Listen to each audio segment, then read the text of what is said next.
మన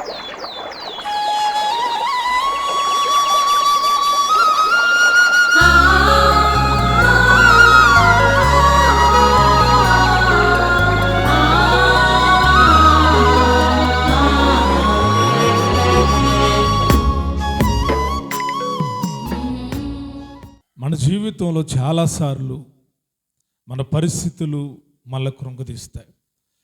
అటువంటి సమయాల్లో మనకేమనిపిస్తూ ఉంటుందంటే, ఇక ముందుకు వెళ్ళలేం, ఇక్కడితో ఎనఫ్, ఇక్కడికి చాలు, ఇక ఈ జీవితం, ఇక ముందుకు ఏమాత్రం వెళ్ళలేం అనే సందర్భాలు చాలాసార్లు మనకు ఎదురవుతూ ఉంటాయి. కొన్ని సందర్భాలు ఎలాగుంటాయి అంటే, ఇక నేను ఈ పని చేయలేను, ఇక నా వల్ల కాదు ఈ పని. ఒక ఇల్లు కట్టేయడం మొదలుపెట్టిన వ్యక్తి స్లాబ్ దాకా తీసుకొచ్చి అతను అనుకుంటున్న మాట ఏంటంటే, ఎక్కడితో నాకున్న డబ్బులన్నీ అయిపోయినాయి కాబట్టి ఇక మీదట నేను ఈ పనిని కొనసాగించలేను అని అంటూ ఉన్నాడు.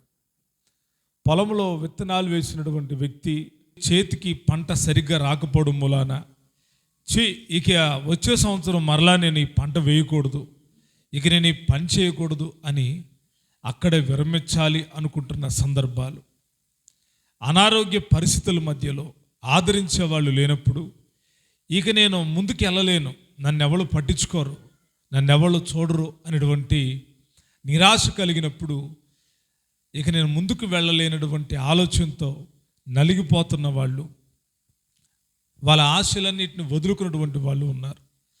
ఏదేమైనా జీవితం అనే ఈ ప్రయాణంలో మనము ముందుకు కొనసాగక తప్పదు. అప్పులున్నా ముందుకు వెళ్ళాలి, కష్టాలున్నా ముందుకు వెళ్ళాలి, ఇబ్బందులున్నా ముందుకు వెళ్ళాలి, కన్నీళ్లున్నా ముందుకు వెళ్ళాలి, శోధనలున్నా ముందుకు వెళ్ళాలి, అవమానాలైనా ముందుకు వెళ్ళాలి. అయితే వెళ్ళగలుగుతామా? కొందరు వెళ్ళగలుగుతున్నారు, కొందరు వెళ్ళలేకపోతున్నారు. వెళ్ళగలిగిన వాళ్ళేమో వారు ఏదో ఒక ధైర్యంతో వెళ్తున్నారు, వెళ్ళలేనటువంటి వాళ్ళేమో కృంగిపోయి రోగాల బారిన పడి అయ్యో అయ్యో అని బాధపడుతూ ఉన్నారు. అయితే మనం ఎందుకు కొనసాగించలేకపోతున్నాం? లోకంలో ఏ పని సాగాలి అన్నా డబ్బు చాలా ప్రాముఖ్యమైంది. ధనము లేకపోతే ఎవరు కొనసాగించలేరు. ధనము చాలా ప్రాముఖ్యమైంది. ధనం ఉందనుకోండి, అన్నిటినీ కొనసాగిస్తాం. ఒక ఆయన అంటాడు, పాస్టర్ గారు డబ్బు ఉండాలి కానీ కొండ మీద కోతి కూడా ఏమవుతుందంట, కిందకు దిగి వస్తుందండి అన్నాడు. అంటే ధనం ఎంత పరిపాలన చేస్తుందో ఒకసారి ఆలోచించండి. ఈ లోకంలో మీరు ఎంత ధనమన సంపాదించండి, ఆ ధనం వల్ల మీకు కలిగే సుఖం, మీకు కలిగే ఆనందం, మీరు పొందుకున్నవన్నీ కూడా తాత్కాలికమే. అవి మీతో రావు, అవి మీకు గుర్తింపు కాదు, అవి మిమ్మల్ని పరలోకములో నిలబెట్టవు. మరి ఎందుకండి ఇంత ప్రయాస, రాత్రింబగలు కష్టపడుతున్నాం, ధనం కోసం నానా విధాలైన తిప్పలు పడుతున్నాం, రే అనక పగలనక ఎండనక వాననక కరువుతోనూ ఇబ్బందులతోనూ కూడా ఉండి చాలా కష్టపడుతున్నాం, చాలా ధనాన్ని సమకూరుతున్నాము అంటే ఆ ధనం ఒకటి మీరు అనుభవించడానికి. ఒకవేళ మీ తరంలో మీరు అనుభవించకపోతే అది ఎవరు అనుభవిస్తారు తెలుసా? మీ పిల్లలు అనుభవిస్తారు. మీ పిల్లల తరంలో కూడా వాళ్ళు అనుభవించకపోతే అది ఆ తర్వాత పిల్లలు అనుభవిస్తారు. ఇలా వంశపారంపర్యంగా వెళ్ళేటువంటిదే కానీ పరలోకంలో నీ ధనం, అయ్యా నువ్వు ఎన్ని పొలాలు కొన్నావు, ఎంత ఆశ సంపాదించావు అని దేవుడు అడగడు. కానీ దేవుడు కొన్ని విషయాల్లో మనల్ని అడుగుతాడు. మనం కొనసాగించాల్సిన విషయాలు కొన్ని ఉన్నాయి. భూమి మీద ధనం ఉంటే ప్రతిదీ సాధ్యమే, డబ్బుతో సాధ్యం కానిది ఏది లేదు. ఒక ఆయన అంటున్నాడు, పాస్టర్ గారు వాళ్ళు చూడండి ఎంత అదృష్టవంతులు అంటున్నాడు. ఏంటంటే అన్న, అతనికి కిడ్నీ చెడిపోయింది, ఇప్పుడు డబ్బులు ఉన్నాయి వాళ్ళ దగ్గర, ఇల్లు ఏం చేసుకుంటున్నారు, కిడ్నీని మార్చుకుంటున్నారు, ఆయుష్ని పెంచుకుంటున్నారు. ఒకవేళ కిడ్నీలు చెడిపోతే డబ్బు ఉంది కాబట్టి కిడ్నీలు మార్చుకోవచ్చు. ఒకవేళ గుండె చెడిపోతే ఏదన్నా ఆప్షన్ ఉండి గుండె మార్చుకునేది ఉంటే గుండె మార్చుకొని ఆయుష్ను పొడిగించుకోవచ్చు. ఈ రీతిగా ఎన్ని పొడిగించుకున్నా ఆరోగ్యం ఇచ్చేవాడు దేవుడే, ఆయుష్నిచ్చేవాడు దేవుడే. డబ్బు ఉంది కాబట్టి చేస్తున్నారు. అదే డబ్బు లేనివాడు కొన్ని పనులు చేయలేడు. ఏం చేయలేడు చెప్పండి? కొందరు కొనుక్కున్నట్లుగా కార్లు కొనుక్కోలేడు, బిల్డింగులు కట్టలేడు, పొలాలు కొనలేడు, ఇళ్ల స్థలాలు కొనలేడు. ఎందుకు అంటే అతని దగ్గర ఏం లేదు, డబ్బు లేదు. మరి పరలోక రాజ్యంలో డబ్బున్న వాళ్ళ ఒక రీతిగా, డబ్బు లేని వాళ్ళని ఒక రీతిగా దేవుడు చూస్తాడని మీరు అనుకుంటున్నారా? ఏమాత్రం చూడడు. ఈ భూమి మీద నువ్వు ఒక పేద వ్యక్తిగా ఉండి దరిద్రాన్ని అనుభవిస్తా యేసు ప్రభుని కలిగి గనక నువ్వు జీవిస్తే పరలోకములో నీకంటే గొప్పవాడెవడు ఉండడు. ఇది దైవికమైన రహస్యం. భూమి మీద ధనవంతుడై ఉన్నవాడు ఎవడైనా కానీ దేవుని కోసం ఖర్చు చేయనప్పుడు వాడు దేవుని దృష్టిలో ధనవంతుడు కానే కాడు. కానీ యేసు ప్రభు వారంటే ఒక రోజు కానుక పెట్టి దగ్గర ఉన్నాడంట. ఆ రోజు ఆరాధన జరిగింది. అనేకులు వచ్చి ధనవంతులు, ఐశ్వర్యవంతులు కానుకలు వేస్తూ ఉన్నారు. ఆయన చూస్తూ ఉన్నాడు. ఆ రోజు ఒక సాక్ష్యాన్ని చెప్తున్నాడు యేసుక్రీస్తు ప్రభువారు. ఇదిగో ఈ పేద విధవరాలను చూశారే, ఈమె ధన్యురాలు అంటున్నాడు. ఎందుకు ప్రభువా, ఎందుకు ధన్యురాలంటే ఈమె తన జీవనమంతా కూడా ఏం చేసింది, ఇచ్చేసింది అని చెప్తున్నాడు. ఎందుకు ఆమె అలాగ చేసింది అంటే యేసుక్రీస్తు ప్రభువారి బోధ విన్న తర్వాత ఆమె జీవితంలో కలిగిన పెను మార్పు అంటే నాకంటూ ఏది వద్దు, దేవుడికి చేస్తా, నా ధనము దేవుడి సన్నిధిలో ఉండాలి అనుకుంది. కనుక దేవుడి కోసం మీ ధనాన్ని ఎంత ఎక్కువగా ఖర్చు చేస్తారో, ఎంత దేవునికి ధారాళంగా ఇస్తారో అవన్నీ కూడా ఒకవేళ మీ లిస్టులో లేకపోవచ్చు, ఒకవేళ చర్చి గోడల మీద, రాయితీ పలకల మీద మీ పేరు లేకపోవచ్చు, కానీ మీరు చేసిన ప్రతి సహాయం లేక ప్రతి ధర్మం, ప్రతి ధనము దేవుని యొక్క సన్నిధానంలో జ్ఞాపకార్థంగా ఉంటుంది. ఉంటుందా? ఎలాగ చెప్తున్నారండి మీరంటే, కొర్నేలి దగ్గరికి ఒక దేవదూత వచ్చింది. ఆ దేవదూత చెప్తున్న మాట ఏంటంటే, కొర్నేలి అని పిలుస్తా, ఇదిగో నీ ప్రార్థనలు మరియు నీ ధర్మకార్యాలు ఎక్కడున్నాయంట, దేవుని సన్నిధిలో జ్ఞాపకార్థంగా ఉన్నాయి. భూమి మీద జ్ఞాపకార్థంగా ఉండకపోవచ్చు.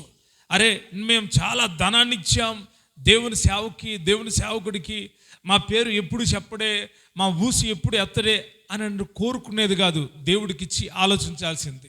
మీ పేరు చెప్పరు, మీ గురించి ఏమి ప్రస్తావన చేయరు, కానీ మీరు యథార్థంగా దేవుడి కొరకు ప్రార్థన చేస్తూ, దేవుని సన్నిధిలో ప్రార్థన చేస్తూ దేవుడి కొరకు ఇస్తూ ఉంటే మీ పేర్లు, మీ సహాయం ఎక్కడుంటుందో తెలుసా? దేవుని సన్నిధిలో ఉంటే ఎలాగుంటుంది? జ్ఞాపకార్థముగా, గుర్తుగా, జ్ఞాపకార్థంగా ఉంటుందంట. కాబట్టి భూమి మీద ధనం ఉంటే అన్ని పనులు జరుగుతాయి. అవి దేవుడికి ఇస్తే ఆ కార్యాలన్నీ కూడా జ్ఞాపకార్థంగా ఉంటాయి. అయితే విశ్వాస జీవితంలో, క్రైస్తవ జీవితంలో యేసుక్రీస్తు ప్రభువుని నమ్ముకున్న తర్వాత చాలా కష్టాలు వస్తాయి, చాలా శోధనలు వస్తాయి, నిందలు వస్తాయి, అవమానాలు వస్తాయి, కన్నీళ్లు తెప్పించే మాటలు, కత్తిపోటు వంటి మాటలు, గుండెల్ని, హృదయాన్ని బద్దలు చేసేటువంటి మాటలు, కృంగదీసేటువంటి మాటలు, ఇలా రకరకాలైనటువంటి శ్రమలు, కష్టాలు, శోధనలు, నిందలు, అవమానాలు, ఇవన్నీ దేవుని పిల్లలు తప్పకుండా ఎదుర్కోవాల్సిందే. ఏంటండి మాకు ఈ శ్రమలు, ఎందుకు మాకు ఈ కష్టాలు, ఎందుకు మాకు ఈ అవమానాలంటే, ఎందుకు అంటే మీరు దేవుని పిల్లలైనందుకే. ఎందుకంటే దేవుని పిల్లలైన తర్వాత మీరు మోసం చేయడం మర్చిపోతారు. దేవుని పిల్లలైన తర్వాత మీరు దొంగతనం చేయడం మర్చిపోతారు. దేవుని పిల్లలైన తర్వాత ఇతరులకు కీడు చేయాలనే ఆలోచన ఒకవేళ వచ్చినా, అమ్మో దేవుడు చూస్తున్నాడు, నేనేమాత్రం కీడు చేయకూడదు అని ఆలోచిస్తారు. దేవుని బిడ్డలైన తర్వాత మీరు ఎవరికైనా కానీ మేలే చేస్తారు కానీ కీడు చేయరు. దేవుని బిడ్డలైన తర్వాత మీ ఆలోచనలు చాలా వేరుగా ఉంటాయి, లోకంతో కలిసి ఉండవు, లోకానికి వ్యతిరేకంగా ఉంటాయి.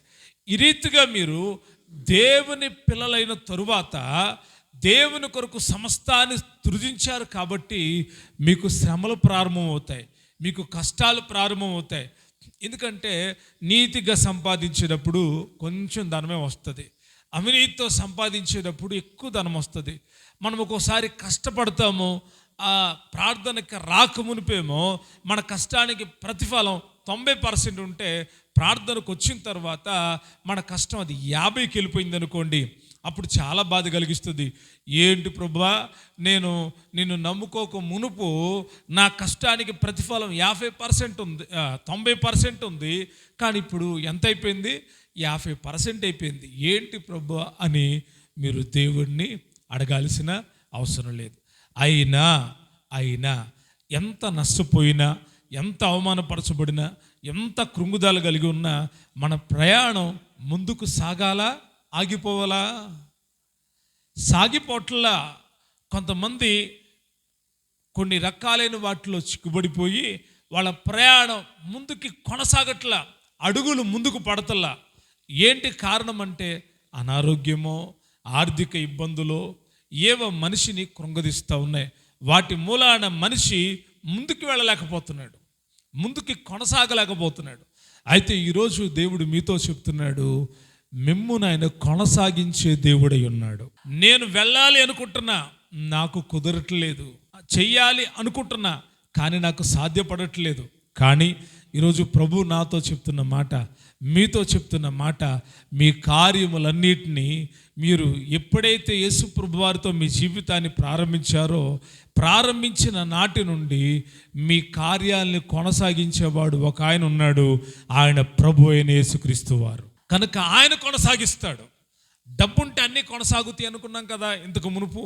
కానీ యేసు ప్రభులోకి వచ్చిన తర్వాత ఆయన కొనసాగించేవాడై ఉన్నాడు.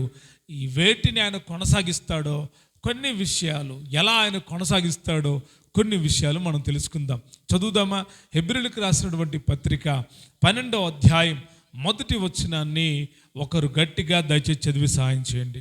ఎంత గొప్ప సాక్షి సమూహము మేఘము వలె మనలను ఆవరించి ఉన్నందున మనము కూడా ప్రతి భారమును, సులువుగా చిక్కులు పెట్టు ప్రతి పాపమును విడిచిపెట్టి విశ్వాసమునకు కర్తయు దానిని కొనసాగించువాడునైనా యేసు వైపు చూచుచు మన ఎదుట ఉంచబడిన పందెములో ఓపికతో పరిగెత్తుదుము.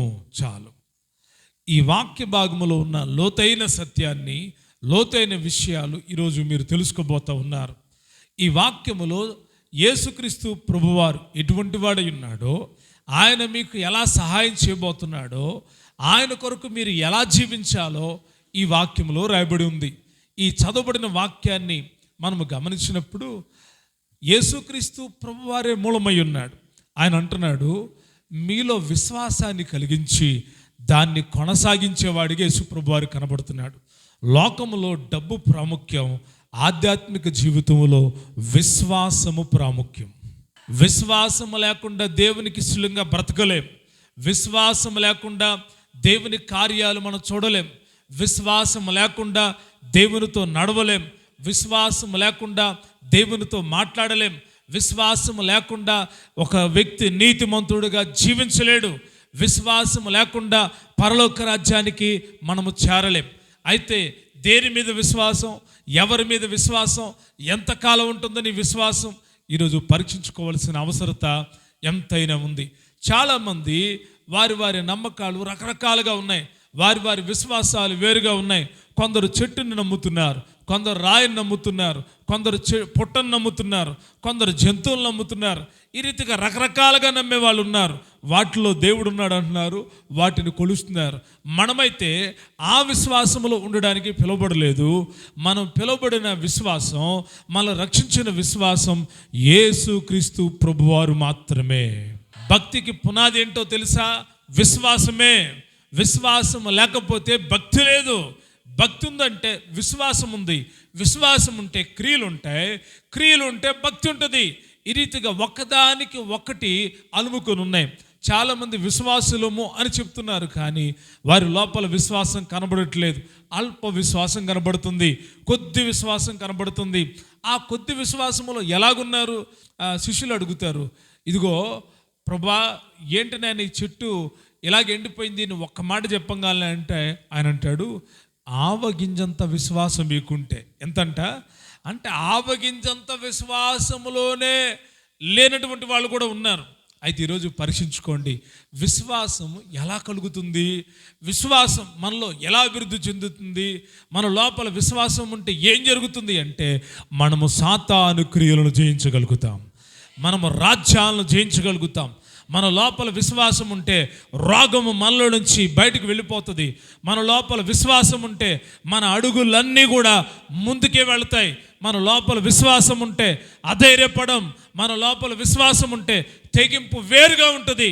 మన లోపల ఉన్న విశ్వాసం మనలను ధైర్యపరిచి బలపరిచి ప్రభు ఎదుట నిలబెడుతుంది. అందుకే పౌలు గారు ఏమంటాడు తెలుసా, ఇదిగో నేను మంచి పోరాటం పోరాడాను, విశ్వాసాన్ని కాపాడుకున్నా. ఏం కాపాడుకున్నాడంట? విశ్వాసమును కాపాడుకున్నా. క్రైస్తవ జీవితంలో, భక్తి జీవితంలో విశ్వాసము చాలా చాలా ముఖ్యమైనది, ప్రధానమైనది. మీరందరూ తెలుసుకోవాల్సింది, మీ లోపల ఉండవలసింది విశ్వాసమే. నీ దగ్గర ఎంత ధనం ఉందో, ఎన్ని ఆస్తిపాస్తులు ఉన్నాయో, ఇవన్నీ దేవుడికి అవసరం లేదు. అవన్నీ నువ్వు సంపాదించుకున్నాయే. దేవుడు కలిగించిన ఆశీర్వాదమైన నీ కష్టార్జితం ఆశీర్వదించబడడం మూలాన, లేక నువ్వు కష్టపడడం మూలాన సంపాదించుకున్నాయే. కానీ నీ లోపల కలిగే విశ్వాసం ఉందో చూసావా? నీ లోపల నువ్వు కలిగి ఉన్న విశ్వాసం ఉందే, ఆ విశ్వాసం నీ వలన కలిగింది కాదు, నా వల్ల కలిగింది కాదు, మనుషుల వల్ల కలిగింది కాదు. అది కేవలము క్రీస్తు ప్రభువారి మాటల వలన కలిగింది మాత్రమే. ఎలా కలిగింది? క్రీస్తు ప్రభువారి యొక్క మాటల వల్ల కలిగింది. రోమీయులకు రాసిన పత్రిక 10వ అధ్యాయం 17వ వచనంలో ఈ విధంగా రాయబడి ఉంది, కాగా వినుట వలన విశ్వాసము కలుగును. వినుట క్రీస్తు గురించిన మాట వలన కలుగును అని రాయబడి ఉంది. వినుట వలన విశ్వాసం అంట. ఎవరు విన్నారు అంటే మీరు దేవుని వాక్యాన్ని విన్నారు. కాబట్టి మీ లోపల ఏం కలిగింది? విశ్వాసం కలిగింది. చాలామంది వింటారు దేవుని వాక్యాన్ని, వారి లోపల విశ్వాసం కలగదు. కానీ విశ్వాసం కనుక మీ గుండెల్లో పుడితే, విశ్వాసం కనుక మీ హృదయంలో ప్రారంభమైతే దాన్ని ఆపగలిగిన వారు ఎవ్వరూ లేరు. ఎందుకంటే మీలో విశ్వాసాన్ని పుట్టించిన వాడే దానిని కొనసాగించేవాడై ఉన్నాడు. మీ విశ్వాసం మనుషుల జ్ఞానాన్ని ఆధారం చేసుకుని కలిగింది కాదు. మీ విశ్వాసం మనుషులు చెబితే కలిగింది కాదు. మీ విశ్వాసం ఏదో రాయి రప్పల మీద ఉన్న విశ్వాసం కాదు. మీరు సజీవుడైన, నీతిమంతుడైన, పరిశుద్ధుడైన, సుచరిత్ర కలిగిన వాడైన యేసుక్రీస్తు ప్రభువారి మీద మీరు విశ్వాసం ఉంచారు. ఆయన మరణాన్ని జయించి లేచినటువంటి వాడు, మాదిరి చూపినటువంటి వాడు, పరలోకానికి మార్గము, సత్యము, జీవము ఆయనై ఉన్నాడు. కాబట్టి మీరు ఆయన మీద ఎప్పుడైతే విశ్వాసం ఉంచడం మొదలు పెడతారో, ఆ విశ్వాసాన్ని కొనసాగించేవాడు కూడా ఆయనే. ఎందుకంటే మన విశ్వాసం మొదట ఆయన మాటలు విన్నప్పుడు మనలో కలుగుతుంది. మరి ఆ విశ్వాసం కొనసాగుతుందా? ఆ విశ్వాసంలో మీరు కొనసాగుతున్నారా? ఒకసారి గమనించండి. భక్తుడు ఈ రీతిగా అంటున్నాడు, ఇదిగో మీలో విశ్వాసాన్ని కలిగించిన విశ్వాసమునకు కర్త ఉన్నాడు ఒక ఆయన. ఆయన ఎవరు? నజరేయుడైన యేసుక్రీస్తు ప్రభువారు మాత్రమే. ఆయన విశ్వాసమునకు కర్త. ఆ కర్త ఏం చేస్తాడో తెలుసా? మీలో కలిగి ఉన్న విశ్వాసాన్ని, మీరు కలిగి ఉన్న విశ్వాసాన్ని కొనసాగించేవాడై ఉన్నాడు. ఒక ఆమెను అడిగా, అమ్మా నీకు చాలా ధనం దొరికింది, ఎలా దొరికింది, ఎంత డబ్బులు ఎలాగొచ్చినాయి నీకన్నా? ఆమె ఏమంటుందో తెలుసా? ఏం లేదు పాస్టర్ గారు, ఆ పొలం అమ్మంగా వచ్చిన డబ్బులన్నీ తీసుకొని వెళ్ళి ఎఫ్డీలు చేశాను, ఫిక్స్డ్ డిపాజిట్ చేసిందంట. దాని మూలాన డబ్బులు ఏమవుతా వచ్చినాయి? పెరుగుతా అవి లక్షల్లో ఉన్నాయి, దగ్గర ₹1 కోటి దాకా వెళ్ళిపోయినాయి, అంతగా పెరిగిపోయినాయి. అంటే ఆమె ఉంచింది కొంచెమే, కానీ అదేమైంది? పొదిగి చాలా ఎక్కువైంది. ఇలా మనం గమనిస్తే ప్రతి దాంట్లో అభివృద్ధి కనబడుతూ ఉంది. మరి నీ హృదయంలో యేసుక్రీస్తు ప్రభువారి మీద కలిగిన విశ్వాసం ఏ రీతిగా ఉంది? అది అభివృద్ధి చెందుతుందా? దాన్ని ముందుకి తీసుకొని వెళ్ళగలుగుతున్నావా అంటే కొన్నిసార్లు తీసుకొని వెళ్ళట్లా. దేవుడి మీద మొదట ఉన్న విశ్వాసం కడ వరకు ఉండట్లేదు. విశ్వాసాన్ని కాపాడుకోవాలి, విశ్వాసాన్ని కనిపెట్టుకోవాలి. ఎందుకంటే మనము ఉచితంగా రక్షించబడాలా, విశ్వాసము ద్వారా రక్షించబడ్డాం. కాబట్టి యేసుక్రీస్తు ప్రభువారి మాటల వలన మీలో కలిగిన విశ్వాసం, మనలో కలిగిన విశ్వాసం ఏమవ్వాలంటే కొనసాగాలా, ఆగిపోవాలా? కొంతమంది నమ్ముకుంటారు యేసుప్రభువాన్ని నమ్ముకుంటారు, కొద్ది రోజులు దేవుని మందిరానికి వస్తారు, తర్వాత ఇక మందిరానికి రారు, ఆగిపోతారు. అమ్మా అయ్యా ఎందుకు నాయన మీరు మందిరానికి ఆగిపోయారంటే, పాస్టర్ గారు మేము యేసుప్రభుని నమ్ముకున్నాం కదా, ఇప్పుడు మాకు కుదరట్లేదు, మేము ఇంట్లోనే ప్రార్థన చేసుకుంటామండి. ఏం చేసుకుంటాం? మేము ఇంట్లోనే ప్రార్థన చేసుకుంటాం, మేము ఇంట్లోనే వాక్యం చదువుకుంటాం. మంచిదేనయ్యా, మీరు ఇంట్లో ఉండండి, ఇంట్లో ప్రార్థన చేసుకోండి. కానీ దైవజనుడితో, దేవుని సంఘముతో, దేవుని కుటుంబముతో సావాసాన్ని కలిగి ఉండాలి కదా. కాబట్టి మీరు దేవుని మందిరానికి రావాలి అంటే వారు అంటారు, మేము వాక్యం తెలుసుకున్నాం, మాకు ప్రార్థన జీవితం తెలిసిపోయింది, ఇప్పుడు ఎక్కడొకడ ప్రార్థనలో ఉంటాంలే, కానీ మేము రాలేము, మేమేం చేయలేము, రాలేము. ఒకప్పుడు నడిపించిన విశ్వాసం ఎందుకు ఇప్పుడు నడిపించట్లేదు? ఒకప్పుడు బలమైన విశ్వాసం, దేవుని కొరకు ఏదైనా ఇచ్చే విషయంలో ధారాళంగా దేవుడికి ఇచ్చావు, కానీ ఈరోజు ఏం చేస్తున్నావు తెలుసా? వెనుకకు తీస్తూ ఉన్నాం, ఇవ్వట్లేదు దేవుడికి అనంగానే ఏవేవో సాకులు, ఏవేవో సమస్యలు చెప్తున్నావు. విశ్వాసం ఏమైపోయింది? ఇప్పుడు ముందుకెళ్తుందా? ముందుకు వెళ్ళట్లా, ఆగిపోయింది. ఒకప్పుడు విశ్వాసం, బ్రదర్ సువార్త పనులు మీరు బలం కలిగి పనిచేయాలి, నిజమైన ఆత్మల కొరకు ప్రార్థన చేయడమే కాదు, సువార్త చెప్పాలని భారం కలిగి పనిచేసిన వాళ్ళు ఈరోజు సువార్త చెప్పట్లేదు. ఏమైపోయింది? వాళ్ళ విశ్వాసం ఆగిపోయింది. ఎందుకు ఆగిపోయింది? ఎప్పుడైనా ఆలోచించారా? నా లోపల యేసుక్రీస్తు ప్రభువారి మూలముగా కలిగిన విశ్వాసం వెళుతుందా ముందుకి, ఆగిపోయిందా అని ఆలోచిస్తే చాలామంది యొక్క విశ్వాసం ఆగిపోయింది. డబ్బు లేనప్పుడేమో, ధనము లేనప్పుడు, ఆరోగ్యం లేనప్పుడు, ఐశ్వర్యం లేనప్పుడు దేవుని బలంగా వెతికారు, దేవుని బలంగా వెంబడించారు. ప్రభువా నన్ను ఆశీర్వదించయ్యా, ప్రభువా నన్ను దీవించయ్యా, ప్రభువా నన్ను వర్ధల చేయనైనా, ఈ రేకుల్లో ఉండలేకపోతున్నాడు ప్రభా, డాబా ఇవ్వనైనా, అయ్యా ఈ డాబా కాదు నాయనా, ఇంకొక స్టేర్ వేయాలనైనా, ఇంకొక స్టేర్ కూడా దేవుడు ఇచ్చాడు. ప్రభా ఈ స్థలం సరిపోవట్లేదయ్యా, ఇంకా కావాలి, ఇంకా స్థలం ఇచ్చాడు. ప్రభా పొలం కొనాలనుకుంటున్నా, ఓకే నీకు పొలం ఇస్తున్నాడు ప్రభు, పొలం కూడా ఇచ్చాడు. ఈ రీతిగా దేవుని సన్నిధిలోకి వచ్చిన తర్వాత, కష్టాల తరువాత చాలా ఆశీర్వాదాలు కలిగినాయి. ఆ ఆశీర్వాదాలు కలగనన్ని రోజులు కూడా దేవుని ఎలాగ వెంబడిస్తూ ఉన్నాడు తెలుసా? స్తుతి కూటం మానరు, ఉపవాస కూటం మానరు, స్త్రీల కూడికి మానరు, ఆదివారపు ఆరాధన మానరు, ఏ ప్రార్థన మానరు. మన విశ్వాసం ఎప్పుడు ముందుకు వెళతా ఉండాలి. ఆయన ఏం చెప్తాడు తెలుసా? మనలో విశ్వాసాన్ని కొనసాగిస్తాడు. ఆయన ఏ కర్త అంట? విశ్వాసానికి కర్త ఆయనే కొనసాగించేటువంటి వాడై ఉన్నాడు. అయితే ఆయన మనలో కొనసాగించాలి అనుకుంటున్నాడు. ఏం కొనసాగించాలనుకుంటున్నాడంట? విశ్వాసమునకు కర్తయు దానిని కొనసాగించేవాడు. ఎందుకంటే నా విశ్వాసం కొన్నిసార్లు ఆశల ఒరవడిలో చిక్కుబడిపోయి అక్కడే ఆగిపోతుంది. నా విశ్వాసం కొన్నిసార్లు కష్టాలు రాగాలనే నేను కృంగిపోతున్నా, విశ్వాసంలో ముందు కొనసాగలేకపోతున్నా.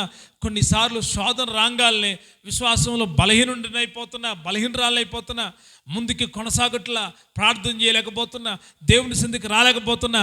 దీనికి కారణం ఏంటంటే డబ్బు కాదు, సమస్యలు కాదు, కష్టాలు కాదు, నా లోపల విశ్వాసం ఏమైపోయింది? తగ్గిపోయింది. అది ముందుకు వెళ్ళట్లా, స్టక్ అయిపోయింది. ఏమైపోయింది? ఇలా స్టక్ అయిపోయింది. ఇటు వెనక్కి వెళ్ళట్లా, ఇటు ముందుకి వెళ్ళట్లా, ఇలా స్థిరమైపోయింది. అయితే ఏం చేస్తున్నాడు తెలుసా?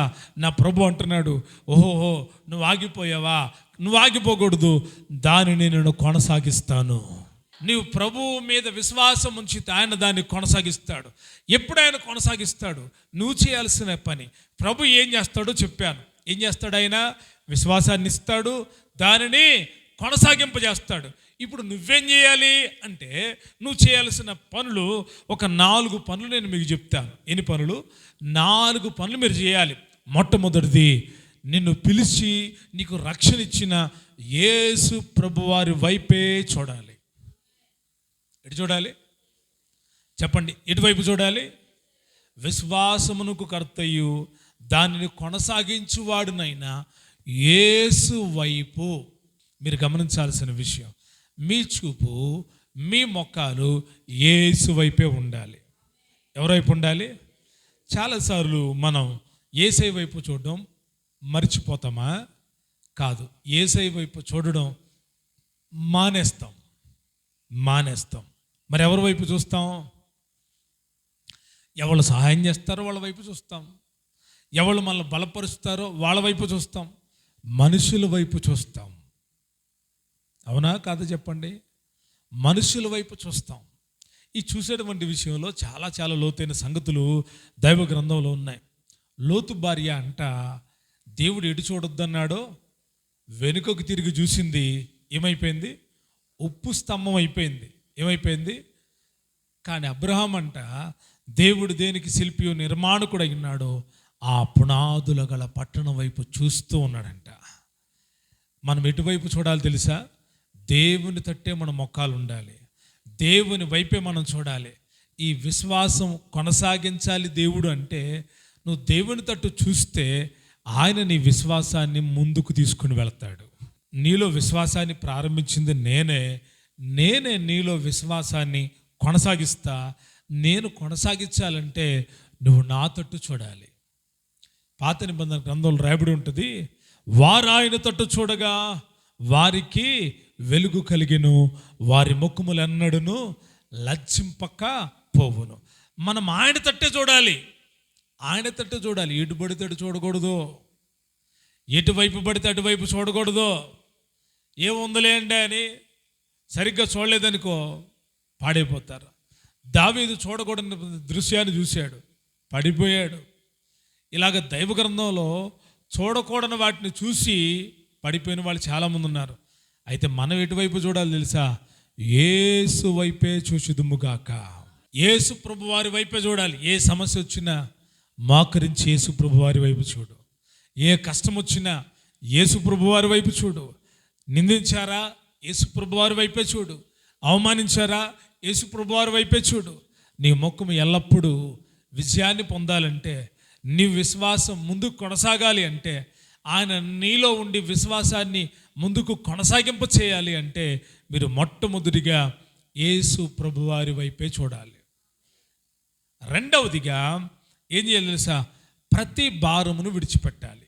మూడవదిగా సులువుగా చిక్కులు పెట్టు ప్రతి పాపమును ఏం చేయాలి?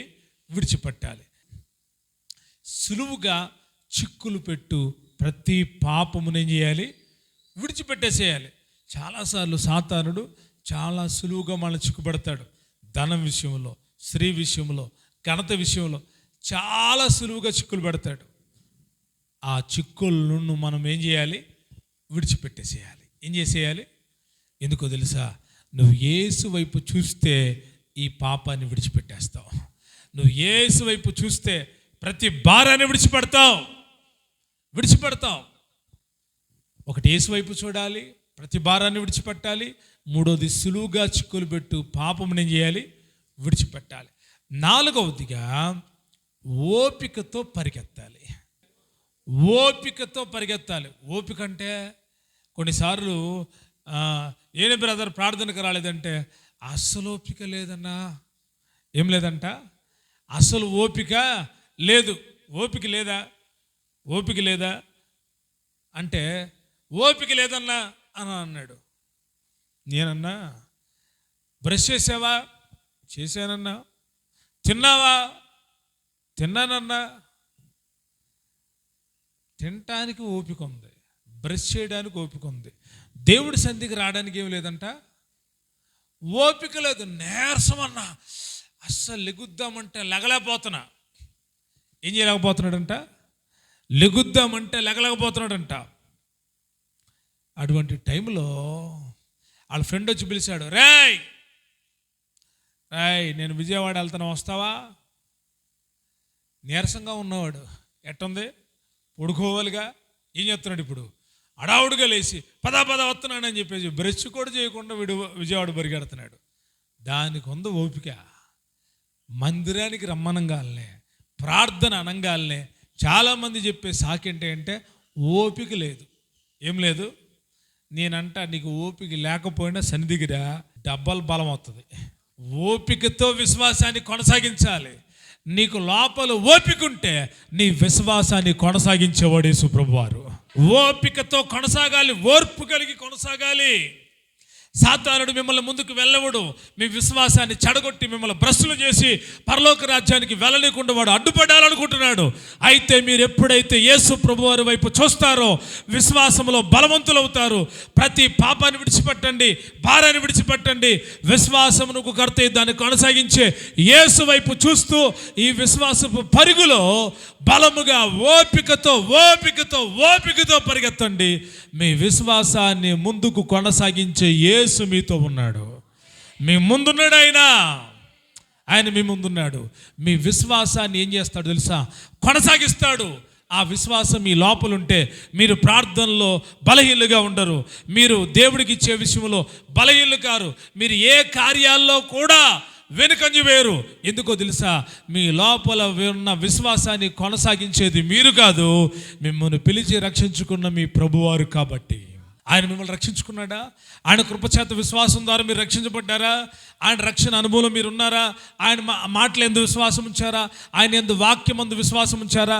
అయితే మీ లోపల కలిగిన విశ్వాసాన్ని మీరు కొనసాగించలేరు, నేను కొనసాగించలేను. నా లోపల ఉన్న విశ్వాసాన్ని నేను కొనసాగించలేను. కానీ కొనసాగించేవాడు ఒకడున్నాడు. ఆయన మన రక్షకుడైన ప్రభు అయిన యేసుక్రీస్తు వారు. ఆయన నాలో ఉండి, నీలో ఉండి, మనందరిలో ఉండి మన విశ్వాసాన్ని ఏం చేస్తానన్నాడు తెలుసా? నేను కొనసాగిస్తా. పరిగెత్తు. బలము లేదా? పరిగెత్తు. ఒకరోజు ఒక వ్యక్తి రన్నింగ్ పోటీలకి సెలెక్ట్ అయ్యాడు. అందరితో పాటు ఒక 12 మంది రెడీగా ఉన్నారంట రన్నింగ్ చేయడానికి. ఏం చేయడానికి? రన్నింగ్ చేయడానికి, పరిగెత్తడానికి, పరుగు పందెంలో వెళ్ళడానికి 12 మంది రెడీగా ఉన్నారంట. ఈ 12 మంది రెడీగా ఉంటే ఈ 12 మందిలో ఒక వ్యక్తి బాగా ప్రార్థన చేసుకుంటున్నాడు, బాగా విశ్వాసంతో ఉన్నాడు. అతడు దేవునికి ప్రార్థన చేశారంట, ప్రభువా నా అడుగులో నువ్వు ఉండాలి ప్రభా, నేను ఫస్ట్ రావాలి, కాబట్టి నాతో కూడా నువ్వు రా ప్రభా అని చెప్పేసి అన్నాడంట. సరే ప్రభు అన్నాడంట మాట్లాడి, నేను నీతో కూడా వస్తాను అన్నాడంట. ఏమన్నాడు? నేను నీతో కూడా వస్తానన్నాడంట.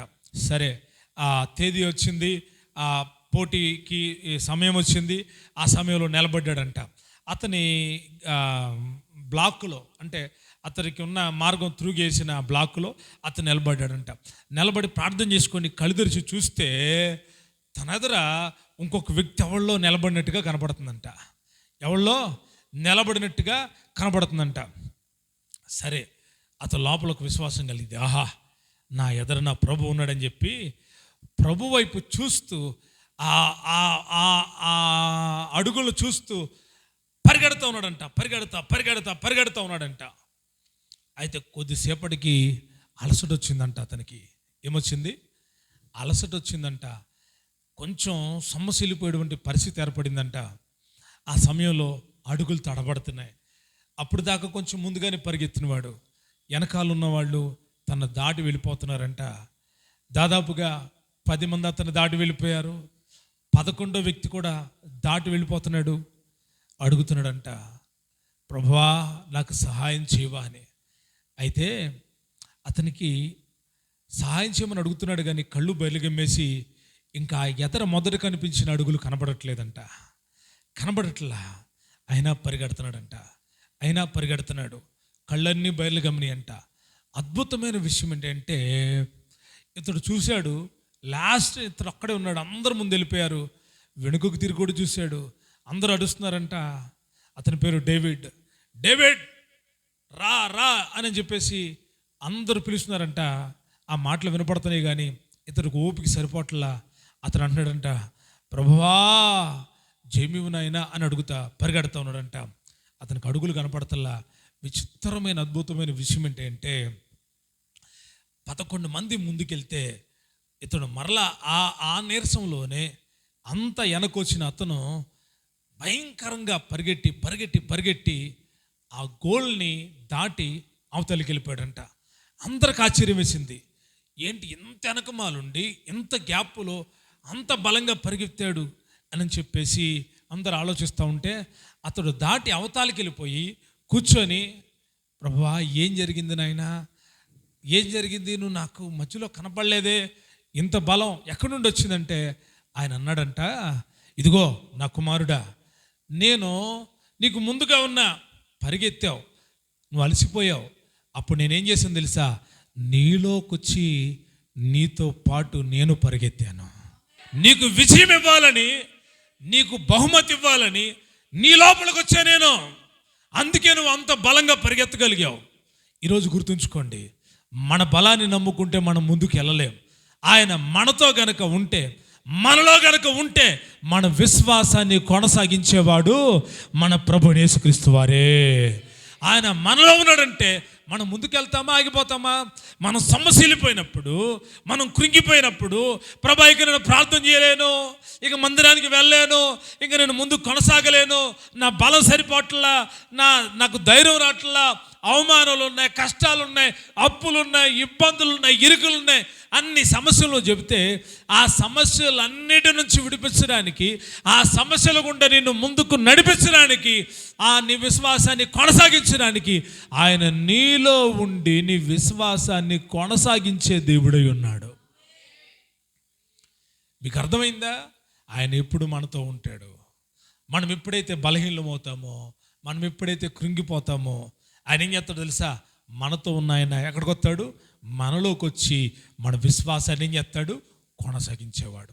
కనుక ఈరోజు మీరు తెలుసుకుంటున్న విషయం, విశ్వాసమునకు కర్త అయిన దానిని కొనసాగించేవాడు. నా విశ్వాసాన్ని నేను కొనసాగించలేను, ఎందుకంటే అప్పుడప్పుడు కొన్నిసార్లు నా విశ్వాసం నాకు దుఃఖాన్ని తెప్పిస్తుంది. నా విశ్వాసం అంటది నువ్వు బాగుపడమంటది, అంటది నువ్వు ఇక బయటికి రావు అంటది. నా లోపల ఉన్న విశ్వాసం, ఆ విశ్వాసం ఏం చెప్తుందో తెలుసా, ఇక అప్పుడు సమస్య నుంచి నువ్వు బయటికి రావు. నా లోపల ఉన్న విశ్వాసం ఏం చెప్తుందో తెలుసా, నువ్వు ఇక ఈ అనారోగ్య పరిస్థితుల నుండి బయటికి రాలేవు.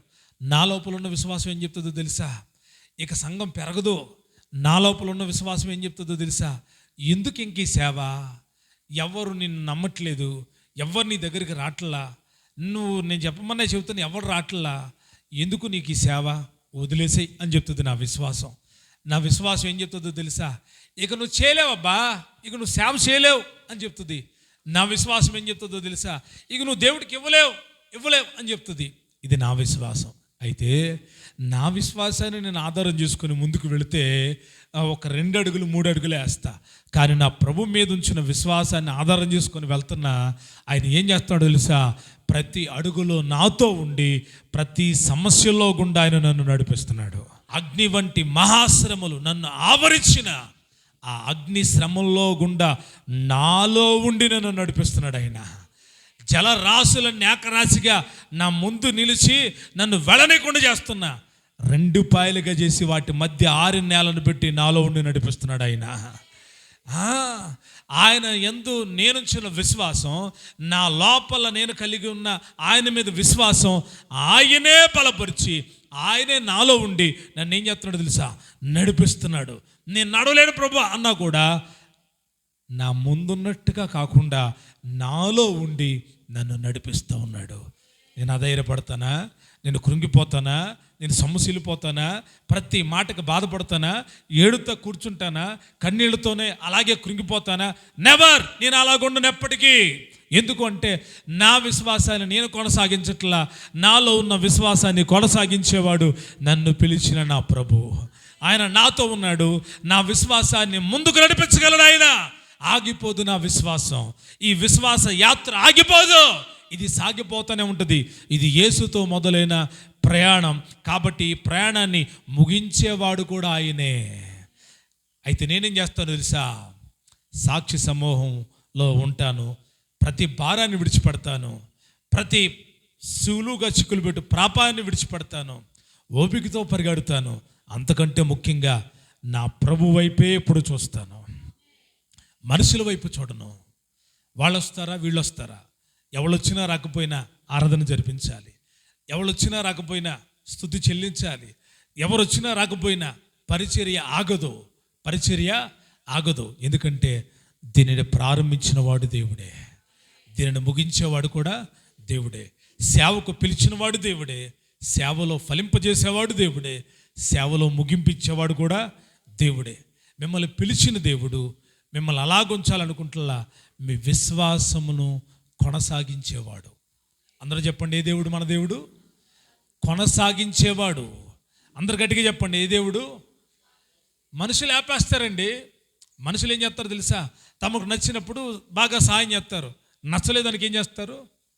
ఆపేస్తారు. సాయం చేయడం ఆపేస్తారు, కానుకలు ఇవ్వడం ఆపేస్తారు, ప్రేమించడం ఆపేస్తారు, సాయం చేయడం ఆపేస్తారు, పలకరించడం మానేస్తారు, అన్ని రకాలుగా ద్వారాలు మూసేస్తారు. కానీ పిలిచిన దేవుడు నమ్మదగిన వాడు.